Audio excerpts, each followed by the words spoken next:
Do you just give control to your ego?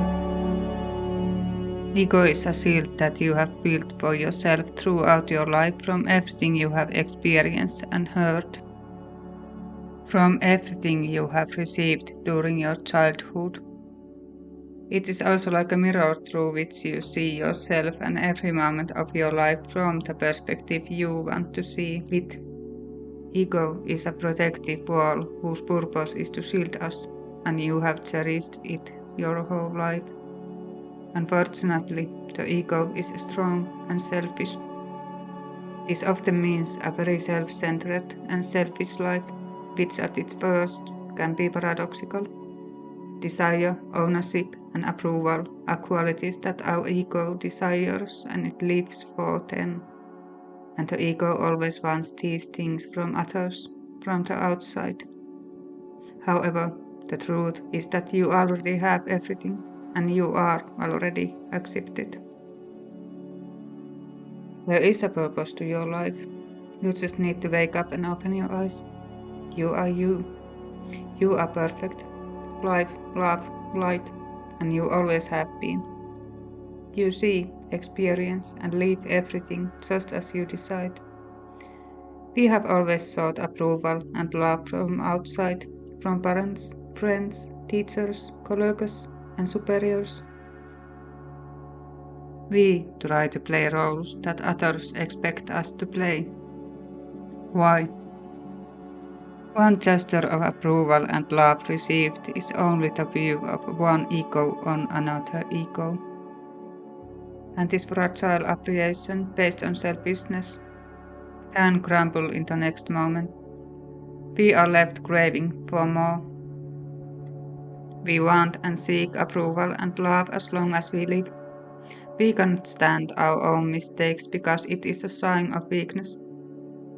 We want and demand others to behave around us with their manners and opinions in a way that best fits our ego, and we don't allow actions that reveal our deepest weaknesses. Ego is strong in this. Is it true love if we only allow what we want to see beyond our insecurities? Is it true love if we must feel the love the other longs for by reflecting all our shortcomings and insecurities back to them, back to you? Will that ever be enough to heal our deepest wounds and tears that prevent receiving genuine love? The purpose of love is never to take. You are shooting into an empty well. In this game, everyone is a taker and there are no winners. As long as we seek approval and love from outside, we will not find it. In the darkest moments of your life, when everything has been taken and given, you notice that nothing still was enough to fill your longing for approval, success, or unconditional love. This is the moment when you realize that from behind your ego, you did everything you could and surrender. You surrender to God, Allah, the universe, fate, the world, life, because there is nothing else left to do. You notice that no one has ever seen you as you see yourself. Everyone has seen only a fleeting moment of you, and even this has been seen through their own ego and glasses colored by insecurities. Your past did not matter. It did not matter how your choices weren't appreciated. Only you give meaning to it and decide what role you want it to play in your life. What meaning do you want to give to your past? Why do you let it take power? Why should it affect who you want to be?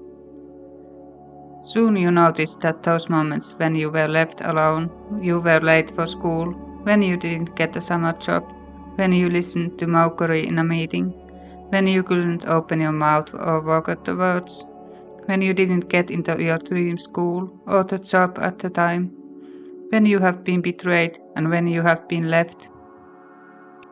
None of what you have experienced defines your present or future, because you are the only one who has experienced these moments, and only you give them value. You are exactly who you want to be. Everything you have experienced has built a wall filled with insecurities and a mirror through which you see the world, other people, and your future. But if we stop here and now, what is in this moment?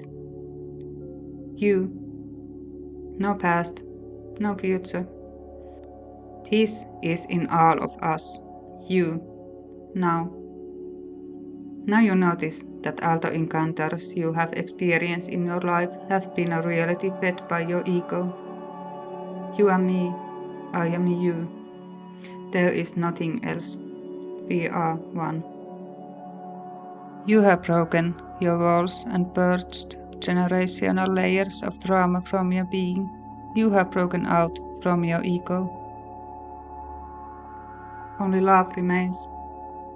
You no longer have chains to hold you back. You are free. Now you can see. It is just this moment here and now. And what a beautiful moment it is. You are perfect and loved. Allow yourself this thought, and you will notice your world chasing for good. Thoughts have power.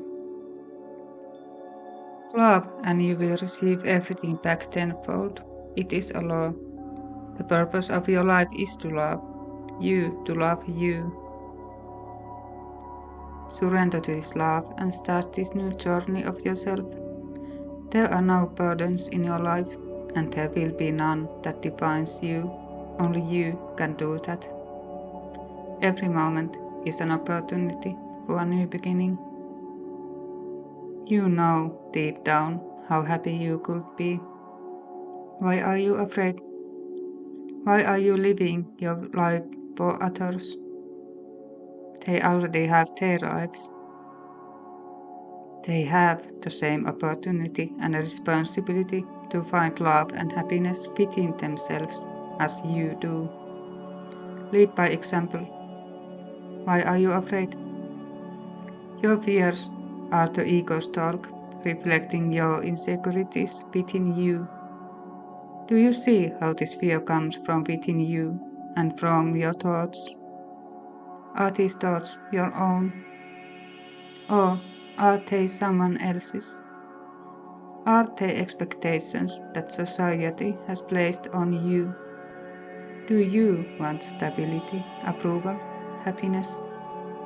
Of course you do. Do you see how you want these things for how they would make you appear to others? You are reflecting yourself and your happiness through others. You already have happiness. You live in paradise. Stop and open your eyes. Try this time to listen what you want. Try something what makes you happy. Listen it to yourself. What are you thinking? What are you feeling? Your soul speaks to you constantly, and you, as a God, are love and happiness. But your soul might speak to you if you would listen. Behind your ego is you, whose purpose is not to hate, grieve, or fear. Do you remember how these are the ego's talk, devil's words? Listen to the devil and see where your thoughts leads you. Were the choices made for others, choices that gave you light and strength to live? Did they? When you made these choices by looking the world through your ego, you certainly made these choices to feed your insecurities. Do you notice? You did not dare to take a new unknown step because your spouse, your parents, your friends, anyone but you disapproved of your dreams, because your dreams did not serve their selfish ego. You do not serve them. What would happen if you instead had taken that step you desired? Would you have received disapproval and hatred? Possible, but not from those who do love. True love does not take. Do not listen to that devil's voice. Its task is to destroy and control. What would have happened if you had taken that step? Would you be proud, happy of yourself? I think you would. Because you listened to yourself, your heart and soul. You lived your life for yourself in the moment. You were free in that moment. What does it matter if after this you realize you have made a mistake? You lived and experienced and tried. You got a taste of adventure, and what's stopping you from chasing direction? Nothing, just your ego.